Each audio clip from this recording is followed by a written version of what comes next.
வெள்ளத்தால் பாதிக்கப்பட்ட தென் மாவட்ட மக்களுக்கு இன்று முதல் 5 ஹெலிகாப்டர்கள் மூலம் உணவு வழங்கப்படும் என்று தமிழக தலைமை செயலாளர் சிவதாஸ் மீனா தெரிவித்துள்ளார். தென் மாவட்டங்களில் ஏற்பட்டுள்ள வெள்ள பாதிப்பு குறித்து டெல்லியில் உள்ள முதலமைச்சர், ஆட்சியர் மற்றும் அதிகாரிகளுடன் காணொலி காட்சி வாயிலாக ஆலோசனை மேற்கொண்டார்.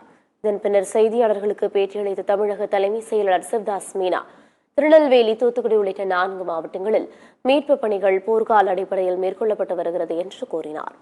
மீட்பு பணியில் 1343 காவலர்களும் ராணுவத்தினரும் ஈடுபட்டு வருவதாக தெரிவித்தார். மழை வெள்ளத்தால் பாதிக்கப்பட்ட மக்களுக்கு ஹெலிகாப்டர் மற்றும் ஏர்கிராப்ட் மூலம் உணவு வழங்க ஏற்பாடு செய்யப்பட்டதாக தெரிவித்துள்ளார். வெள்ள மீட்பு பணிகள், அந்த வெள்ளத்தில் இந்த மக்களை மீட்பு பணிகள் போர்க்கால அடிப்படையில் நம்ம எடுத்துட்டு இருக்கோம்.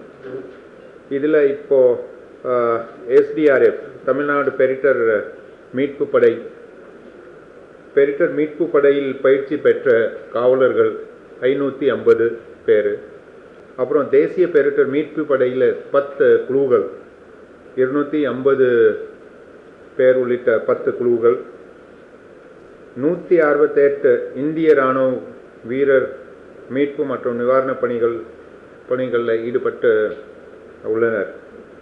நிறைய பகுதியில் அந்த படகு மூலமாக சில போக முடியல. அந்த பகுதியில் ஏர்ஃபோர்ஸ் மூலமாக நம்ம ஒரு ஃபுட் பேக்கெட்ஸ் ட்ராப் பண்ணுறதுக்கு இன்றைக்கு ஒரு 1000 கிலோ